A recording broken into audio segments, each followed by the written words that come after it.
A Miami Beach police officer is asking for whistleblower protection after releasing video of a fellow officer punching an unarmed man. And the violent incident happened December 3rd at a restaurant.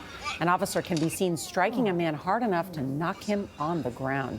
Jericka Duncan shows us what's behind the video's release. Jericka, good morning. Good morning. Well, we spoke to the attorney for the whistleblower, Frederick Dominguez, and he has no relation to Adriel Dominguez, the officer who threw the punch. Now, according to the attorney, the police report of the incident does not match what actually happened, and his client is hoping to be protected from retaliation for what he calls an act of bravery.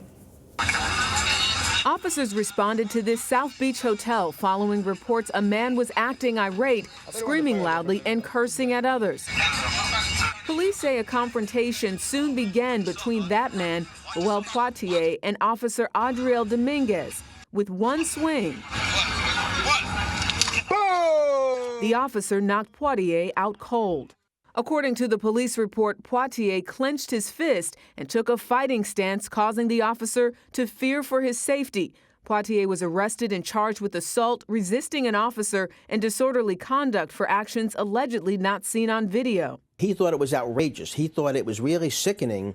Michael Pizzi is the attorney for Frederick Dominguez, an officer who was not at the scene that night. Pizzi says his client heard about the incident from fellow officers and decided to find the video from the department's body cam footage. After a week went by and nobody did anything to expose it, nobody investigated it, and the report was fabricated, Officer Dominguez felt that he had an obligation to come forward and achieve justice.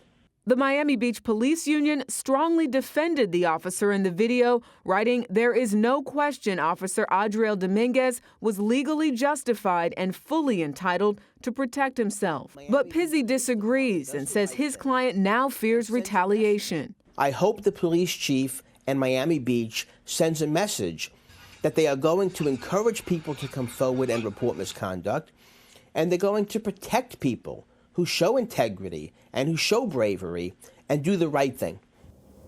An internal affairs investigation has been launched into the conduct of Officer Adriel Dominguez, who worked at the department for just 2 years. He has been taken off of patrol duty. The whistleblower's attorney told us he has not yet heard back from the police chief and hopes to get a response about protection soon. But his client does plan to show up to work today. Wow, very brave of the police officer to turn against a fellow police officer. But when you see it on videotape, it is disturbing. I do think the suspect was close. That what? Absolutely. Very challenging words in many neighborhoods. But you expect the police officer to handle it differently. Right. Thank you, Jericka. Thank you, Jericka.